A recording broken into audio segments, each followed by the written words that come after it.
Fala galera geek, eu me chamo Bia. E eu me chamo Nicolas. E hoje estamos trazendo pra vocês mais um vídeo lá do canal do Ultra Nerd pra gente reagir aqui, né, de Verdade. One Punch Man. Galera, hoje ó, 35 segredos que você não sabia sobre a obra. Galera, assim, eu assisti a primeira temporada e só. Eu não assisti, não assisti nada, só som. E só as musiquinhas, né, do Saitama, do Garou, do Saitama contra o Garou. Sim. A gente sabe muito mais desse rolê do que de todo o resto, que tá? ele perdeu os cabelos treinando, né? Que ele ultrapassou a barreira. Tem uma barreira, né? Ele ultrapassou essa barreira. Aí a barreira é extrapolada até o limite de todos os limites. Então, mano, bora conferir quais são esses 35 segredos que a gente não fazia a menor ideia, com certeza. Bora lá. Aproveita e se inscreve aqui no canal se não for inscrito. Deixa um like que ajuda muito. E nos acompanhe na Twitch. Que tem live todo dia às 18. Partiu pro react. Então, galera, bora começar? O link do vídeo original tá na descrição. Bora nós, velho. Bora ver, né?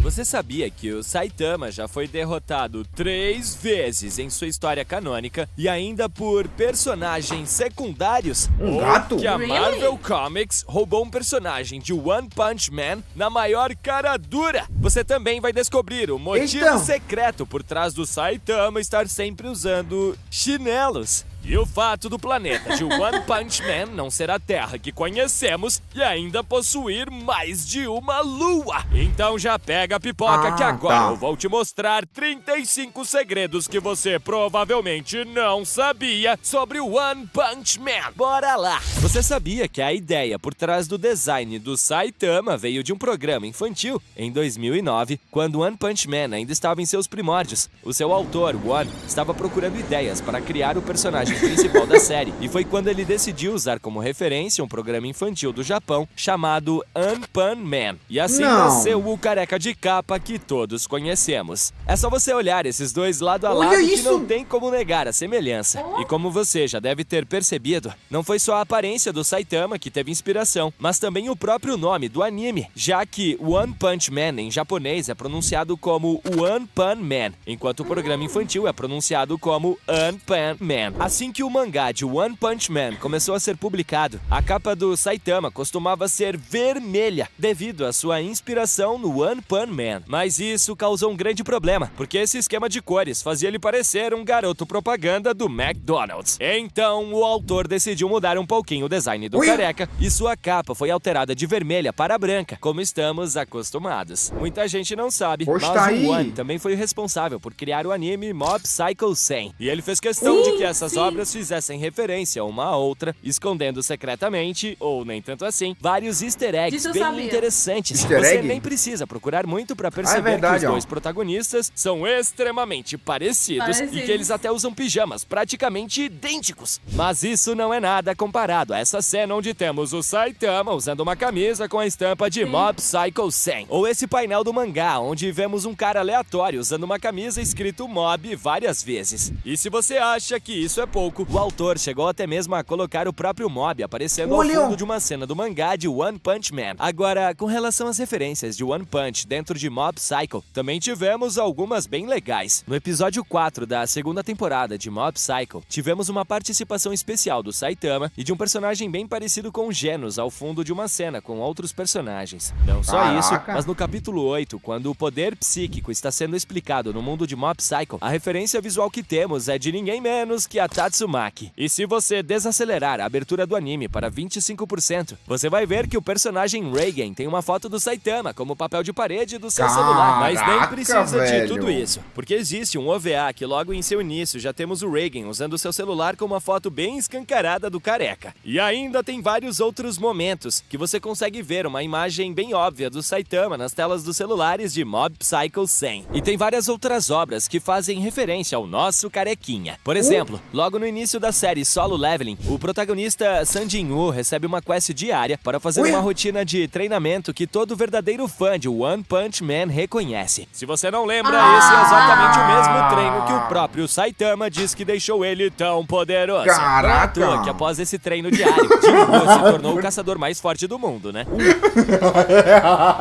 Mano, eu não Mas ele continuou com o cabelo. É verdade. O cabelo mano, dele eu não tinha me tocado dessa parada, velho. Ei, legal, eu mano. não assisti o One Punch Man, então não tem como pegar. É verdade, é verdade. Só ouvi as referências a outras obras que não sejam de sua autoria. E algo que ele parece não esconder dos fãs da sua obra é o fato de que ele também é um grande fã de Dragon Ball. E isso é nítido pelos designs de pelo menos 4 personagens. Como muitos já devem ter imaginado, o Vaccine Man certamente foi inspirado no Piccolo. E curiosamente, os dois personagens têm o mesmo dublador nos Estados Unidos. Já a forma final de Boros, com esse cabelão, é claramente inspirado no Super Saiyajin 3 do Goku. E sua forma base inclui uma calça que se parece muito com a que foi usada pelo Majin Buu. Temos também o traje do Blast, que tem uma aparência muito semelhante ao Android 16, não é verdade? E por fim, o Platinum Sperm é praticamente um primo distante do Super Buu depois que ele absorveu o Gohan. É só olhar pra cara deles. Outra coisa que eu notei, mas que talvez seja apenas uma forma de introduzir o personagem de forma cômica, é que o Purry Purry Prisoner parece ter sido de certa forma inspirado no anime Sailor Moon. Veja bem, a sequência de transformação usada pelo herói quando estava lutando contra o Rei do Mar Profundo é exatamente a mesma usada por Sailor Moon quando está se transformando. Até os efeitos são os mesmos. O personagem Moomin Rider é uma espécie de paródia de Kamen Rider, um dos heróis mais famosos da cultura pop japonesa. Enquanto o Kamen Rider luta pela justiça em sua motocicleta, Moomin Rider usa uma simples bicicleta.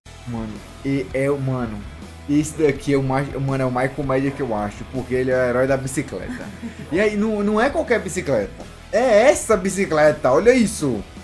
Já que nem carteira de motorista ele tem. Há quem diga também que o personagem Heavy Kong seja uma referência ao Kratos clássico de God of War. E por fim, enquanto Genos e Saitama estão correndo nessa floresta, você pode claramente ver o Cyborg fazendo a famosa Corrida Naruto, que é a marca registrada dos ninjas. E quando o assunto é videogame? Bom, o careca de capa se tornou tão famoso que várias companhias de jogos começaram a fazer referências ao One Punch Man em seus games. Um dos maiores exemplos é esse guerreiro careca de Assassin's Creed Valhalla. Só te digo uma coisa, fique longe dele. Isso porque esse cara pode derrotar qualquer oponente com apenas um soco. Será uma coincidência? Inclusive, ele é chamado de Walloper, que significa batedor ou esmurrador. Em Borderlands 3, também existe um inimigo parecido chamado One Punch, que também derrota o jogador com um único golpe. Então, é bem difícil derrotá-lo. Durante o evento em Overwatch 2, os jogadores tiveram a chance de ganhar itens e skins exclusivos dos personagens de One Punch Man. O personagem Doomfist foi perfeito para vestir o icônico traje amarelo e capa branca do Saitama. O ninja cibernético Genji ganha a aparência do ciborgue demoníaco Genos. O soldado 76 recebe o traje do herói classe C mais forte, o Moomin Rider. Já que Rico não poderia ganhar outra, senão a skin da Tornado do Terror. E agora, uma referência mais sutil também pode ser encontrada em Hearthstone, onde existe uma conquista chamada Two Punch Man. Mas o contrário também acontece, onde o One Punch Man faz referências a vários jogos da cultura pop. Olha esse painel do mangá, onde um jovem Silverfang acabou de tomar uma surra do seu irmão Bomb. Ela não parece idêntica a essa tela de KO de Street Fighter? E não para por aí, pois o golpe Machine Gun Blow de Genos tem o mesmo nome de um ataque especial do personagem Dudley do Street Fighter de 1997. Mas o melhor easter egg acontece durante uma ocasião em que o Saitama e o King estão jogando videogame. Olhe bem pra esse joguinho na mão do King. Qual jogo bem famoso ele te lembra? Pokémon, mano! Vai me dizer que você não tá vendo o Ash ali segurando uma Pokémon. Não tem como ser coincidência. É simplesmente uma referência a Pokémon. E se você for mais a fundo, vai perceber que com apenas um Pokémon, o King deu uma verdadeira surra no Saitama, que tinha 6 Pokémons. O Saitama é noob demais. Às vezes, as referências passam um pouquinho do limite. Em 2016, a Marvel lançou um comic book chamado All New Inhumans, que não agradou muito o público, especialmente os fãs de One Punch Man. Após pouquíssimo tempo do lançamento dessa HQ, começou a chover críticas nas redes sociais e até diversos artigos falando sobre o assunto. Só que, olhando para essa história em quadrinhos, é fácil ver o motivo. Isso porque a HQ tem um personagem com design praticamente idêntico ao do Saitama. Porém, as semelhanças terminam por aí, já que o personagem é muito mais fraco do que o careca de capa. O único poder que ele tem é o de controlar animais. É como se fosse uma fusão bem bosta do Saitama com o Koda, de Boku no Hero. Já repararam em como o design de todos os personagens em em One Punch Man são visualmente interessantes, todos os heróis e até monstros conseguem ter um rosto e um traje bem chamativo. Mas o único que foge dessa regra é o próprio protagonista. O One fez isso de propósito, já que ele percebeu que todos os animes por aí tinham um protagonista chamativo, bem trabalhado e com um design visual incrível. Mas dessa vez, o autor decidiu mudar um pouco as coisas e criar um protagonista com a aparência mais idiota que pode ser desenhado até pelo seu priminho de 6 anos. Veja bem, o Saitama é careca, tem cara de bobo e sua roupa é uma cópia de um super-herói infantil. Porém, mesmo que a maior parte do tempo o Saitama pareça um bobalhão, ele compensa isso sendo um dos personagens mais fortes dos animes. Ainda seguindo o raciocínio de criar um protagonista diferenciado, muitos acham que o nome Saitama seja uma homenagem a uma cidade japonesa de mesmo nome, onde o mangaka One nasceu e cresceu. Mas acredito que não seja tão simples assim.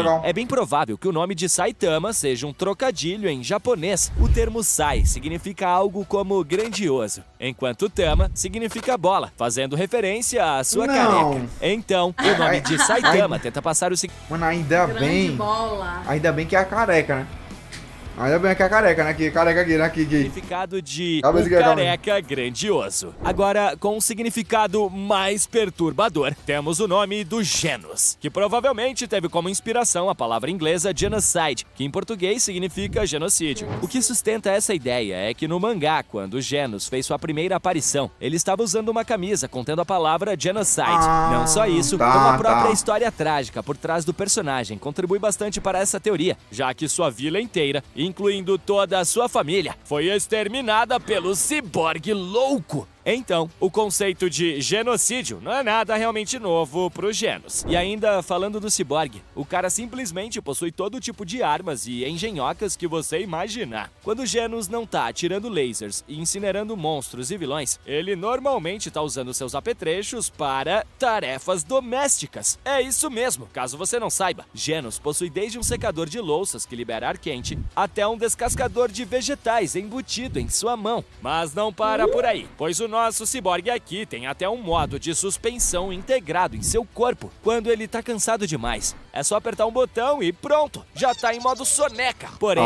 o Genos também consegue ser ainda mais estranho, pois quando ele chora, suas lágrimas são feitas de óleo. Já repararam que quando o Saitama não tá usando seu traje de herói, ele sempre tá usando chinelos? Pode parecer só mais um detalhe bobo, mas existe um grande segredo por trás dessa escolha de calçados. Em um databook, foi revelado que Saitama opta por usar chinelos porque eles podem ser removidos mais rapidamente caso ele precise entrar numa briga. Então, sempre suspeite de qualquer careca de chinelo que você encontrar na rua. Hoje em dia, é inegável que o careca de capa possui um dos trajes de heróis mais icônicos dos animes. E por mais que todos gostem do seu uniforme, você sabia que o próprio Saitama, na verdade, tem uma relação de amor e ódio com ele? Veja bem, assim que ele ganhou o seu uniforme de herói, Saitama achou ele meio constrangedor e tinha vergonha de aparecer com ele em público, usando o traje somente por baixo de sua roupa casual. Mas com o tempo, ele começou a mudar de ideia e passou a gostar muito mais do seu traje, passando a usá-lo com bastante orgulho em seus deveres como herói. No passado, quando Saitama ainda não tinha iniciado seu treinamento intensivo, ele conseguiu derrotar sozinho o monstro Crablante, que tinha o nível de ameaça tigre. Derrotar um monstro dessa magnitude sem a ajuda de ninguém já é algo digno de um herói classe A, segundo a Associação de Heróis. Portanto, quando ainda era um Zé Ninguém, Saitama já conseguia fazer parte dos maiorais, tendo o mesmo nível de um herói Rank A. Parece um Nando, né? Saitama já conseguia fazer parte dos maiorais, tendo o mesmo nível de um herói. Né? Mas o do Nando é muito menor do que esse daí, velho. Meu amigo...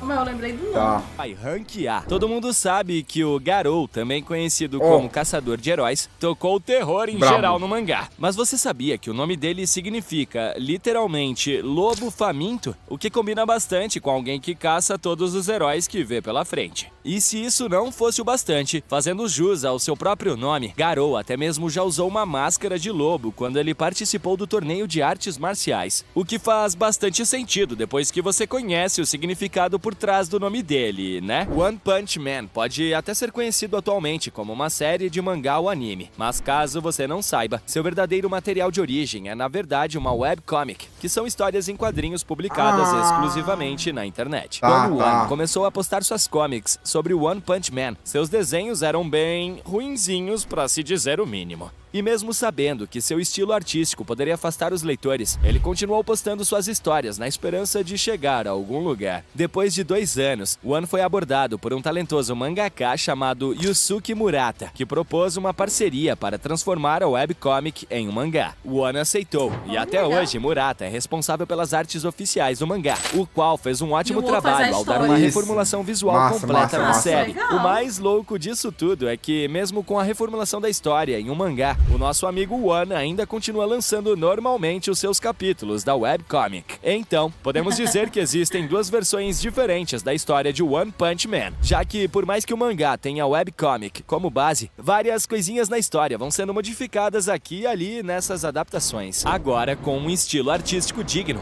One e Murata tentaram vender o mangá para Shonen Jump, mas a empresa recusou por não acreditar que a história faria sucesso. Nessa época, a Shonen estava com planos de publicar outro mangá ao invés de One Punch Man, e assim, os 2 sócios fizeram uma proposta. A empresa publicaria o primeiro volume desses 2 mangás ao mesmo tempo, e aquele que se saísse melhor em vendas, a empresa compraria. Não deu outra, One Punch Man destruiu seu concorrente e conseguiu seu lugar ao lado dos gigantes da Shonen Jump. Você pode não ter percebido, mas o planeta do universo de One Punch Man não é o mesmo planeta Terra que o nosso. Ao invés de ser dividido em vários continentes, o planeta de Saitama parece ter um único supercontinente, como uma Pangeia. Além disso, em vez de ter países, o continente é dividido em cidades nomeadas apenas com letras do alfabeto. E embora não tenhamos muitas informações sobre isso, é provável que essas cidades do universo de OPM sejam, na verdade, países. Outro detalhe que deixa tudo ainda mais estranho sobre esse planeta é que ele parece ter mais de uma lua. Se você olhar atentamente no episódio 7, vai ver que o planeta, na verdade, tem 4 luas orbitando ele. Se isso for verdade, então em qual dessas luas Saitama foi parar depois do golpe do Boros, hein? Muito do sucesso de One Punch Man é devido às obras de arte do Murata dentro do mangá. Mas assim que o anime foi anunciado, as coisas complicaram para os animadores. Pra você ter ideia, já tivemos 3 substituições da equipe de animação de One Punch Man. O primeiro estúdio de animação do anime foi a Madhouse, que lançou animes como Death Note e Hunter x Hunter de 2011.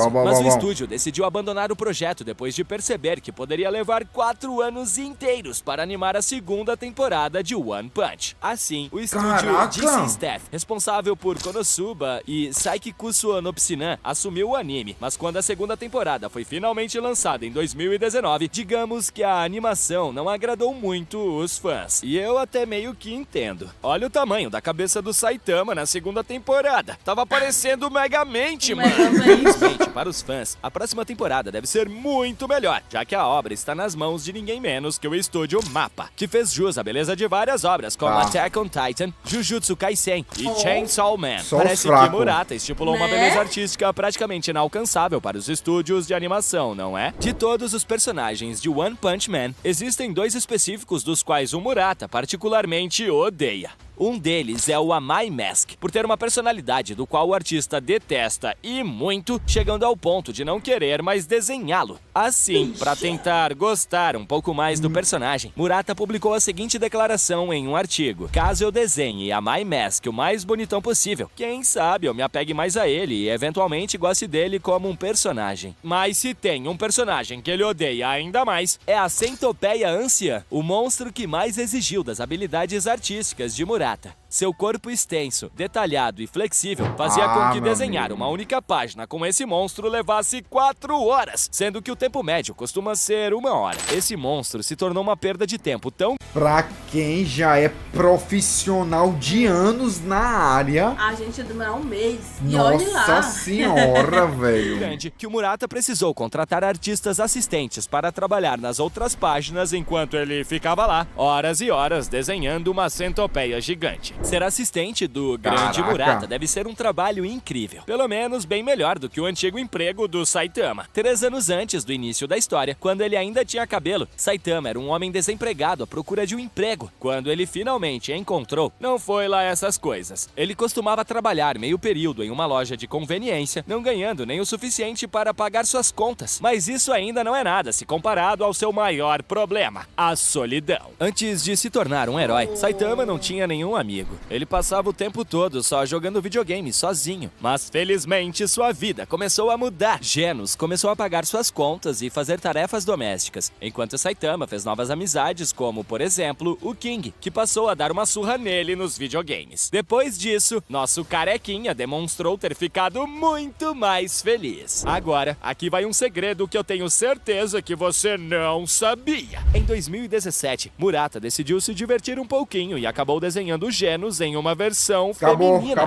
Manos, quando ele postou esse esboço nas redes sociais, os fãs simplesmente enlouqueceram. Alguns até acharam o desenho hilário e levaram tudo na zoeira. Mas sempre tem aquela galera que não gosta de brincadeira, né? Muitos fãs ficaram bravos pra caramba com isso, falando pro mangaka parar de mexer no design original do personagem. Acho que esse pessoal esqueceu que se não fosse o Murata, não teríamos a obra de arte que temos hoje com o mangá de One Punch Man. Então, bora deixar o Murata brincar, pô! Inclusive, o mangaka até já revelou que ele e o Saitama possuem uma característica em comum. Saitama é considerado o herói mais forte da obra, mas ainda assim, ele apenas faz o que faz por diversão e não pelo dinheiro ou reconhecimento como um herói. O mesmo pode ser dito de Murata, já que ele afirmou que não desenha por dinheiro ou fama. Ele cria suas artes por nada mais que diversão. E isso não podemos negar que é bem parecido com o careca de capa. Será que isso faz de Murata um artista classe S? Em um episódio OVA, Silverfang e Saitama estão se divertindo jogando Jokenpô, ou mais conhecido como pedra, papel e tesoura. Acontece que o vencedor deve ser rápido o suficiente para pegar o martelo de borracha e acertar a cabeça do perdedor antes que ele coloque um capacete. Por incrível que pareça, o Saitama perdeu várias vezes seguidas e, surpreendentemente, não foi mais rápido do que Silverfang e levou várias marteladas na cabeça. O Saitama ficou tão pé da vida nessa brincadeira que, quando ele finalmente ganhou, o velho Fang optou por fugir ao invés de tancar a martelada do careca. Não é claro? Uma escolha sábia, podemos dizer. E aí, você imaginava que o Saitama era tão ruim assim em jogos e brincadeiras? O careca pode até ser invencível dentro do seu universo, mas nós, os fãs, nunca vamos esquecer de 3 grandes oponentes que, canonicamente, já derrotaram o careca de capa. O primeiro deles é um simples mosquito, que teve o feito absurdo de desviar de todos os golpes do Saitama. O segundo é um gatinho fofo, que foi responsável por arranhar o rosto do Saitama e fazê-lo sentir dor. Dá até pra ver as marcas que o bichano deixou no rosto dele. Ou seja, esse gatinho é simplesmente um dos seres mais poderosos do mundo dos animes. E finalmente temos King, o homem mais forte do mundo, com o grande feito de 100% de vitórias contra o Saitama. Claro que em videogames, né? E por fim, aqui vai um easter egg que ficou bem escondido na primeira abertura do anime. Esse é daqueles que, se você piscar, perdeu. Se você voltar a assistir a primeira abertura do anime, assim que o nome da obra surge, você vai se deparar com essa imagem do planeta Terra, que parece completamente normal à primeira vista. Porém, se você reproduzir essa cena em câmera lenta, algo muito interessante vai aparecer. Você consegue ver um Saitama gigante te observando do outro lado da Terra. Essa eu sei que você não sabia. Mas e aí, qual dessas curiosidades você mais gostou, nerd? Coloca aí nos comentários quantos desses segredos você não sabia e que acabou conhecendo nesse vídeo. Não se esqueça também daquele like pra dar uma força e de se inscrever aqui no canal. E por hoje é isso, galera. Vejo vocês no próximo vídeo. Eu achei legal. Deu até vontade de assistir. One Punch Man? One Punch Man, porque ele é... No começo ele é sozinho, não tem ninguém. É bacana, é bacana. A galera pira, mano. A galera pira no One Punch Man, velho. Mano, Ultranerd, achei muito da hora, tá? Esses segredos. Inclusive tem mais vídeo de segredo no canal do Ultranerd. De outras obras. Tem de One Piece, tem de Kimetsu. Galera, se vocês querem que a gente traga das outras obras, mano, deixa aí nos comentários, né? Belezinha? Caso tenha outro canal com outro vídeo específico que vocês querem que a gente haja, é só deixar também aí nos comentários. Beleza, galera? É isso. A gente vai ficar por agora e... até a próxima.